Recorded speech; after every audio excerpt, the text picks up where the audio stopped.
کہ the Uhud, حدیث میں آتا ہے لیکن فرمایا کہ the Uhud loves us and we love Uhud. اور جب اللہ کے نبی احد پہ چڑھے، ساتھ ابو بکر تھے اور عمر تھے اور عثمان بھی تھے، تو احد خوشی سے شیک کرنا شروع ہو گیا. تو اللہ کے نبی نے اس پہ اپنا درہ، اس پہ اپنا عصا مارا اور کہا اسکت یا احد، اسکت یا احد، رک جا، فَإِنَّ عَلَيْكَ النَّبِيُّ وَالصِّدِّيقُ وَالشَّهِيدَانِ، کہ تمہارے اوپر ایک نبی ہے، ایک سچا، ایک صدیق ہے اور 2 شہید ہیں.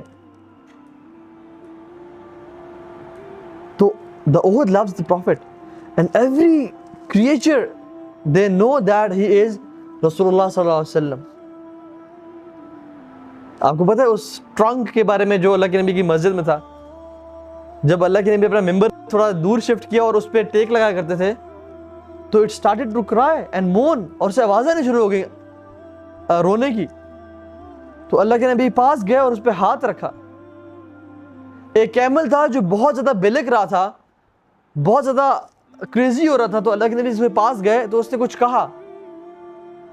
تو اللہ کے نبی سے مالک کو بلاؤ اور کہا کہ اس کیمل نے مجھ سے شکایت کی ہے تمہارے بارے میں، تم اس پہ زیادہ بوجھ ڈالتے ہو، تم اس پہ زیادہ کام لیتے ہو. وہ چڑیا جو پریشان تھی، جس کے بچوں کو صحابہ نے اٹھا لیا تھا آؤٹ آف لو، تو اس نے شکایت کی اللہ کے نبی سے. تو every creature realizes the مقام of رسول صلی اللہ علیہ وسلم except we humans. ہم لوگ اتنے گر چکے ہیں اور کم تر ہو چکے ہیں، حالانکہ ہم اشرف المخلوقات اور ہم ان کی امتی ہیں. we don't realize his مقام، کہ یہ رسول اللہ صلی اللہ علیہ وسلم ہے. عمر رضی اللہ تعالیٰ عنہ ایک دفعہ اللہ کے نبی کے پاس آئے اور کہا کہ یا رسول اللہ I love you more than anything else except myself.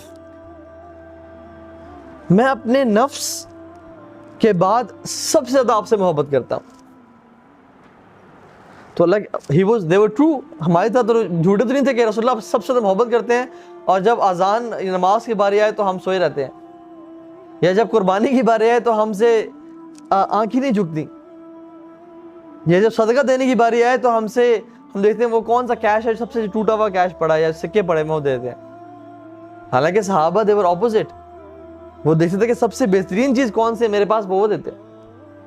جب آیات نازل ہوئی نا کہ آپ نیکی کو تب تک نہیں پہنچ سکتے جب تک آپ وہ چیز اسپینڈ کریں جو آپ کے دل کے قریب ہے، جو آپ سے محبوب ہے. تو ایک صحابی جن کا بڑا کمال کا باغ تھا مدینہ کے مسجد نبی کے بالکل سامنے، فوراً سے کہا کہ رسول اللہ وہ باغ آپ کے لیے. سوچا ہی نہیں. He gave all his property prime location پہ. Imagine آپ کے کمرشل پلازاز ہیں F6 میں جن کے اندر KFC بھی کھولا ہوا ہے، کیا کھولا ہوا، آپ کی انکم آتی ہے وہاں سے. آپ ایک آیت سن کے وہ سب ڈونیٹ کر دیں. کتنا بڑا ایمان کا لیول چاہیے. تو ان صحابی نے سب کچھ دے دیا. تو عمر بن خطاب he was true. انہوں نے کہا رسول اللہ مجھے آپ سے سب سے زیادہ محبت ہے ایکسیپٹ مائی اون سیلف. میں اپنے نفس سے سب سے زیادہ محبت کرتا ہوں، اس کے بعد آپ سے کرتا ہوں. تو انہوں نے کہا کہ لا یا عمر، ابھی نہیں. اور پھر حدیث بتائی لا یؤمن احدکم حتی اکون احب الیہ من والدہ وولدہ والناس اجمعین. تم تب تک مومن نہیں ہو سکتے جب تک تم مجھ سے، اپنے ماں باپ سے، اپنی اولاد سے اور تمام انسانوں سے زیادہ محبت کرنے شروع ہو جاؤ. اور ایک اور روایت میں آتا ہے کہ اپنے مال سے، اپنے نفس سے اور ہر چیز سے. تو عمر بن خطاب he thought for a while and he said کہ رسول اللہ اب میں آپ سے اپنی جان سے بھی زیادہ محبت کرتا ہوں، کیونکہ میں نے ڈیسائیڈ کر لیا کہ جہاں میری جان بھی قربان کرنی پڑے نا، میں وہاں قربان کر دوں گا آپ کے لیے. اور انہوں نے کہا کہ الآن یا عمر، اب تو مومن بنے عمر. Let's ask the question from ourselves کہ یہ جو حدیث ہے کہ لا یؤمن احدکم حتی اکون احب الیہ من والدہ وولدہ والناس اجمعین، کیا واقعتاً اللہ کے نبی صلی اللہ علیہ وسلم ہمیں اپنے آپ سے زیادہ، ہمیں اپنی اولاد سے، اپنے ماں باپ سے زیادہ محبوب ہے، تمام مال سے زیادہ؟ اگر محبوب ہوتے تو ہم پہ سود کی جاب تو نہ کرتے, اگر محبوب ہوتے تو ہم جھوٹ بول کے تو نہ پیسے کماتے, اگر محبوب ہوتے تو ہم اپنے سیلف کو پلیز کرنے کے لیے اللہ کے نبی کو تو ناراض نہ کرتے. عمر بن خطاب کہا کرتے تھے کہ حاسبوا انفسکم قبل ان تحاسبوا, اپنا حساب لے لو اس سے پہلے کہ تمہارا حساب لیا جائے.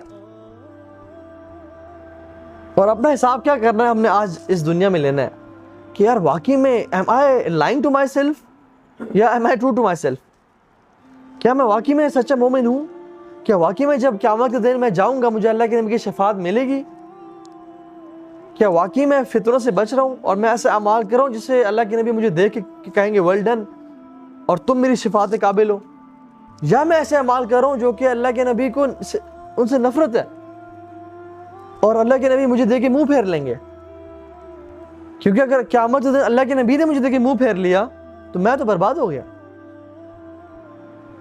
میرا تو سب کچھ لٹ گیا. اور اسی مومنٹ کے لیے صحابہ نے اپنی ساری زندگی گزار دی کہ جب قیامت کے دن آئے اور ہم اللہ کے نبی کے ساتھ کھڑے ہیں. So it's very important to realize. معاذ بن جبل رضی اللہ تعالیٰ عنہ, اب ان کا پیار دیکھیں سبحان اللہ. معاذ بن جبل بھی اللہ کے نبی سے بہت محبت کرتے تھے اور اللہ کے نبی معاذ سے بہت محبت کرتے تھے, اور کہتے تھے کہ ایک دفعہ کہا کہ یا معاذ انی احبک فی اللہ, اے معاذ مجھے اللہ کے لیے تم سے محبت ہے.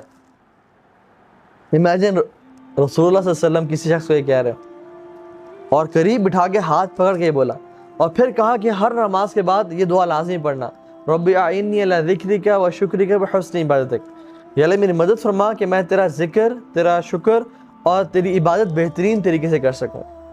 یہ دعا سکھائی, اور معاذ بن جبل اس کے بعد انہوں نے کبھی یہ دعا نہیں چھوڑی. So the love of Muaz and Rasulullah صلی اللہ علیہ وسلم was very special. تو اللہ کے نبی صلی اللہ علیہ وسلم نے معاذ بن جبل کو یمن کی طرف بھیجا to give da'wah to people, اور کیونکہ محبت اتنی زیادہ تھی تو ان کے کیمل کو نا, ان کی سواری کو پکڑ کے مدینہ کے آؤٹسکرٹس تک پہنچے جہاں مدینہ اینڈ ہوتا تھا.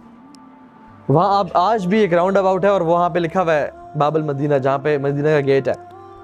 تو وہاں پہنچے اور مختلف نصیحتیں کی تم نے کس طرح دعوت دینی ہے, اور پھر ان کو بھیجنے سے پہلے یہ کہا کہ یا معاذ عسى اللہ تلقانی بعد عامی ھذا,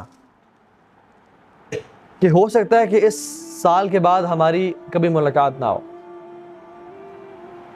اور تم واپس مدینہ تو آؤ, تم میری مسجد تو پاؤ اور میرا ممبر تو دیکھو, اور لیکن میری قبر دیکھو اور مجھے نہ پا سکو. Now just imagine, جس شخص کے لیے سب کچھ تھے رسول اللہ صلی اللہ علیہ وسلم, وہ اپنا جینا مرنا اللہ کے نبی کے لیے قربان کر دیتے ہیں. ایسے شخص کو پتہ چلے کہ شاید یہ میں اللہ کے نبی کو آخری دفعہ زندگی میں دیکھ رہا ہوں, اس کے بعد کبھی نہیں دیکھ پاؤں گا, اس پر کیا گزرے گی. تو معاذ بن جبل ہی started to cry کہ رسول اللہ کیا میں آپ کو آخری دفعہ دیکھ رہا ہوں زندگی میں. لیکن سٹل ان کی محبت نے انہوں نے کیا سکھایا تھا, اطاعت, سمعنا و اطعنا. یہ نہیں کہا کہ خلاص یا رسول اللہ ٹھیک ہے بس آج کے بعد میں آپ کے پاس رہتا ہوں, ابھی خدمت کرتا ہوں تاکہ میں آپ کے ساتھ رہ سکوں. نہیں, آپ کے حکم میں جاؤں گا ضرور Yemen. And he went to Yemen and he cried all the way کہ میں نے اللہ کے نبی کو اپنی زندگی میں آخری دفعہ دیکھا ہے, اور آج کے بعد میں رسول اللہ کو کبھی نہیں دیکھ پاؤں گا. And when he came back to Medina, he saw his member, he saw his masjid, and he saw his grave. Lekin still they followed what Rasulullah sallallahu alaihi wasallam gave to them.